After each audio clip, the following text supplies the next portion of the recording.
Hello guys, मैं तुम सबके लिए लेकर आ चुका हूँ ब्लैक टॉर्च का एपिसोड नंबर 7 और ये भी काफ़ी ज़्यादा मज़ेदार होने वाला है, तो इसे पूरा ज़रूर देखना। लेकिन गाइस उससे पहले 78% लोगों ने चैनल को सब्सक्राइब नहीं किया, तो उसको भी ज़रूर कर लेना। तो अब ज़्यादा देरी ना करते हुए स्टार्ट करते हैं। Let's get started. एपिसोड की शुरुआत में हमें बेरो देखने के लिए मिलता है, जिसके अंदर सबके सब लोग बैठे होते हैं और टीवी पे न्यूज़ देख रहे होते हैं, जिसके अंदर एक रिपोर्टर बता रही होती है कि अचानक से यहाँ पर फोग आ चुका है। फिर हम देखने के लिए मिलता है जीरो वगैरह सारे के सारे बंदे यहाँ पे बैठे होते हैं और हाना के ऊपर चिल्ला रहा होता है कि तू अभी भी यहाँ के क्या कर रही है।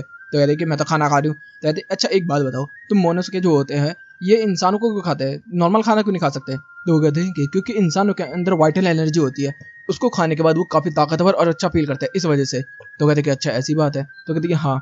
फिर वो ऐसी बातें कर रहे होते हैं, तभी हमें देखने मिलता है न्यूज़ के अंदर बताया जाता है अचानक से जो फ्रोग आया है वो हिरासाका में आया है और यहाँ के लोग बड़े अजीब तरीके से बिहेव कर रहे हैं। फिर तभी इधर से सीन बदलता है, हम लोगों को देखने के लिए मिलता है शिबा जो होता है वो यहाँ पर टोको के पास आया होता है और उसको सारी की सारी रिपोर्ट दे दी होती है, जिसकी वजह से वो कह रही होती है कि यही सब फालतू के कामों के लिए तू मेरा टाइम वेस्ट कर रहा था। तो कहता है अबे फालतू का काम नहीं है, रिपोर्ट है ये तेरे लिए। तो क्या अच्छा ऐसी बात है। फिर यहाँ पर तभी हम देखने मिलता है तोकिता का फोन आ जाता है यहाँ पर टोको को और वो उससे बात करने स्टार्ट कर देती है, जिसके अंदर वो बताती है कि अगर ऐसी ऐसी बात हुई है तो भी यहाँ पर शिबा कह रहा होता है कि मेरे लोगों को वहाँ ले जा, काफ़ी काम आएंगे, ब्लैक टॉर्च टीम बहुत ही ज़्यादा कमाल के। लेकिन इधर से ये मना करना स्टार्ट कर देती है, तो वो कहता है कि अगर वो फेल हो गया ना तो तुम मुझे बाहर निकाल दो ना, सबसे बढ़िया तेरे लिए ये रहेगा। तो कहती ठीक है। इधर से फिर सीन बदलता है, हम देखने मिलता है कि सारे के सारे लोग हिरासाका पहुंच चुके होते हैं, वहाँ पर पुलिस वगैरह और यहाँ पर रिपोर्टर वगैरह सब आ चुके होते हैं, चारों तरफ फोग ही फोग हो रखा होता है। यहाँ पर काफ़ी सारे लोग आए होते हैं, तभी यहाँ पर जीरो पूछता है कि ये सूट बूट में लोग कौन है। तो यहाँ पर शिबा बता रहा होता है कि जब मोमोनोसुके इतना कुछ अटैक नहीं करते थे तो यही लोग सारी चीज़ों को संभालते थे, लेकिन अब उन लोगों की लीक से ये चीज़ बाहर निकल चुकी है, जिसकी वजह से हम लोगों को बुलाया गया। अब हम लोगों का साइन होने का टाइम आ चुका है, तो तुम्हें 3 काम करने होंगे वहाँ जाके। तो वो लोग कहते हैं कि हाँ ठीक है बता। तो बताया जाता है कि पहले तो जितने भी वहाँ पर सर्वाइवर्स हैं उनको बचाना है, दूसरा जो ये फोग है इसे खत्म करना, और तीसरा इन लोगों को पकड़ के लेकर आना है जिन्होंने ये कांड किया है।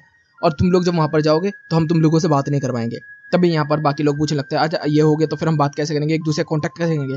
तभी हाँ ना कहने लगते हैं, अबे मैं हूँ ना। तभी यहाँ पर जीरो कहता है अबे तू अभी तक गई नहीं यहाँ से। फिर यहाँ पर वो चिल्लाने लगते, तभी वो बोल रही होती है कि देखो ये है मेरे फ्लावर्स, इसके अंदर से तुम्हें पेटल्स खाने होंगे और वो पेटल्स की वजह से हम कम्युनिकेट कर पाएंगे एक दूसरे से। तो यहाँ पर सब लोग कह रहे थे कि यार मुझे लग रहा है कि ये जहर पैर तो नहीं है, कहीं मेरा गट खराब कर देगा ये सब।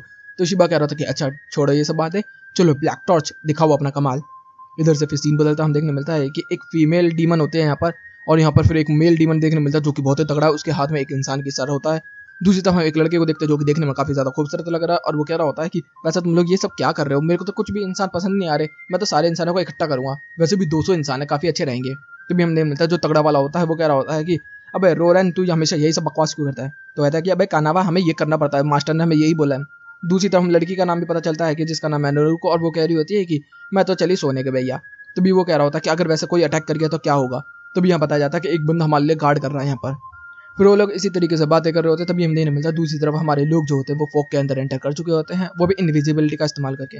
और यहाँ पर जितने भी लोग होते हैं सब बेहोश पड़े होते हैं जॉम्बीज की तरह। यहाँ पर जीरो कह रहा होता है कि इन्हें हिला हिला के उठाएं क्या। तो वो कहता है कि नहीं ऐसा तो कुछ काम नहीं आएगा। तभी यहाँ पर इशिका कह रही होती है कि हम लोग डीमंस के पास आए ना। तो भी हम देखने मिलता है रागो बाहर आ जाता है, तब वो कह रही होती है कि अरे रागो भी बाहर आ गया ना, तो एक काम करते हैं हम रागो को देखते हैं, रागो कम्युनिकेट कर पाएगा ना इस चीज़ को। तो वो कहते हैं कि हाँ ठीक है। तो रागो जो होता है उनकी स्पेक्ट्रोलर एनर्जी जो होता है उनको पहचान लेता है, और वो बताता है कि एक लड़की है, एक लड़का है और एक ताकतवर इंसान है और एक और लड़का है, ये लोग टोटल 4 हैं। तो जीरो कह रहा था अच्छा ऐसी बात, अब हमें लोकेशन जाननी होगी। तभी वहाँ पर कुछ कौवे जो होते हैं वो खाना खा रहे होते हैं और मौज मना रहे होते हैं। तभी यहाँ पर जीरो जो होता है वो उन कौवों से बात करना स्टार्ट कर देता है, और सब लोग कह रहे थे कि यार ये तो सुना तो था ये बातें कर सकता है, लेकिन देखा पहली बार है, और जीरो के पास तो ये एबिलिटी पहले से ही है। तो जीरो जो होता है वो बात कर लेता है, और यहाँ पर जितने भी लोग होते हैं सब कह रहे होते हैं कि हम लोग स्प्लिट हो जाएंगे अच्छे तरीके से।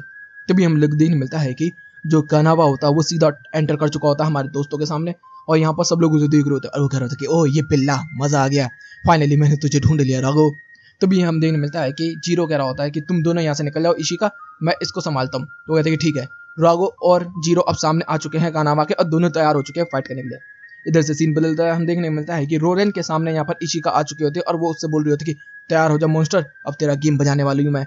दूसरी हम देखते हैं नारो जो होती है वो बैठी होती है, और यहाँ पर रिंजी भी यहाँ पर एक बंदे के सामने आ चुका होता है जो कि व्हाइट बॉल वाला है।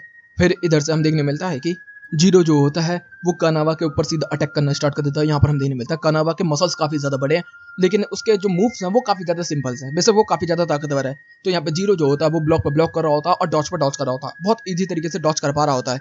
तो भी जैसे ही उसे एक ओपनिंग मिलती है तो वो कह रहा था कि राघव अब दिखाएं अपनी फुल ताकत। वो फुल ताकत लेकर हम लोगों को दिन मिलता है कि वो ब्लैक टॉर्च का इस्तेमाल करता है, मतलब या ब्लैक लाइटिंग या फिर जो भी कह लो तुम, ब्लैक फ्लेम का इस्तेमाल करता है और उस मॉन्स्टर को पीछे की तरफ धकेलना स्टार्ट कर देता है, जिसके अंदर जीरो कह रहा था कि मुझे लगता है कि तुझे उड़ना तो आता ही होगा, और वो उसे उड़ाने की कोशिश कर रहा था। लेकिन हम देखने मिलता है कानावा कोई कमजोर नहीं है, वो उसकी पावर बीम को क्रश करके रख देता है। वो कह रहा था कि मैं तो मजेदार था लेकिन इतना ताकतवर नहीं। फिर वो ट्रांसफॉर्म होने लगता है और उसके हाथ में जो आते हैं स्कल्स आ चुके होते हैं, और हम देखने मिलता है तभी वो यहाँ पर जीरो के ऊपर अचानक से ग्रेविटी अटैक करना स्टार्ट हो जाता है, जिसकी वजह से जीरो जमीन में धंसना स्टार्ट हो जाता है। वो कह रहा था कि यही तो चीज मुझे पसंद है, जब पुराने जमाने में लोग मुझे पूजा करते थे तो मेरे लिए वो बैल चढ़ाया करते थे, मैं उन बैल को खा के उनको हमेशा खुशियां दे रहा था। अब मैं तुझे इस तरीके के दबाव में डाल रहा हूँ जो कि एक बैल को महसूस होती है। अब देख मैं तेरी हड्डियों का कैसा चूरमा करता हूँ। और तुझे एक और बात बता दूं, मैं जिस जगह पर मुझे पूजा जाता था फिर उसके बाद मुझे वहां पर पूजना छोड़ दिया और मेरे ऊपर बैल भी चढ़ाना छोड़ दिया, तो मुझे गुस्सा आया और मैंने उन सब लोगों को खत्म कर दिया जो मेरे खिलाफ जाएगा, मैं उन्हें क्रश कर दूंगा।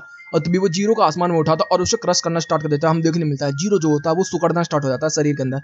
सीन बदलता हम देखने मिलता है इशिका जो होती है वो सामने खड़ी होती है रोरेन के, और रोरेन जो होता है वो कह रहा होता है कि ओह एक लड़की काफी अच्छी है, लेकिन देखने मिलता है फाइट करने में मजा तो नहीं आएगा।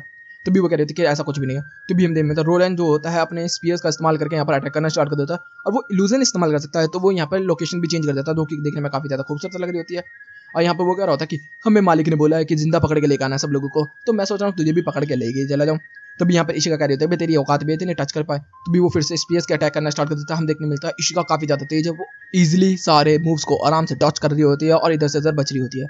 तो भी वो कह रहा था कि ओ काफी ज्यादा तेज है लड़की तू, लेकिन जैसे ही इशिका हमला करने वाले होते हैं वो बंदे अपने पंख को निकाल लेता है और उड़ना स्टार्ट कर देता है। इशिका कहती है भाई ये तो चीटिंग है, तो कहता है कि लड़ाई में तो हर चीज जायज है मैम। और तभी एक चुटकी बजाता हम देखने मिलता है उसको स्कर्ट में ला देता वो, और उसको थोड़ी सी शर्म लेने लगती है, लेकिन उसको महसूस होता है कि जो उसका सूट है वो इसके ऊपर ही है, ये सब एक इल्यूजन है और कुछ नहीं। तो भी वो कह रही थी अगर ऐसी बात है तो फिर ठीक है, इनविजिबल एबिलिटी का इस्तेमाल करती हूँ, और वो वैसे इस्तेमाल करती है। हम देखने मिलता है वो यहाँ पर रोलन के सामने से गायब होती है और सीधा उसके कंधों पे बैठ जाती है भाई, और जैसे ही बैठती है हम देखने मिलता है कि उसके सींग को काट देती है। जैसे सींग कटता है तो सारा इल्यूजन खत्म हो जाता है, जिसके अंदर इशिका जो होती है वो बताती है कि जो डीमंस होते हैं उनके हॉर्न्स के अंदर स्पेल्स वाले पावर होती है, अगर हॉर्न कटा तो स्पेल भी टूट गया।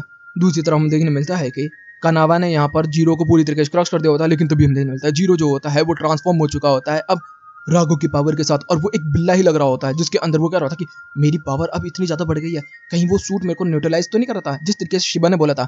लेकिन अब जो भी हो, तभी हम देखने में कनावा अटैक करता है, तभी हम देखने में वो हल्का सा पुश करता है और अपनी पूछ से उसके दो टुकड़े कर देता है, वो कट जाता है। यहाँ पर राघव खुद कह रहा होता है कि भाई मैं तो उसको बस ब्लॉक कर रहा था और कुछ नहीं।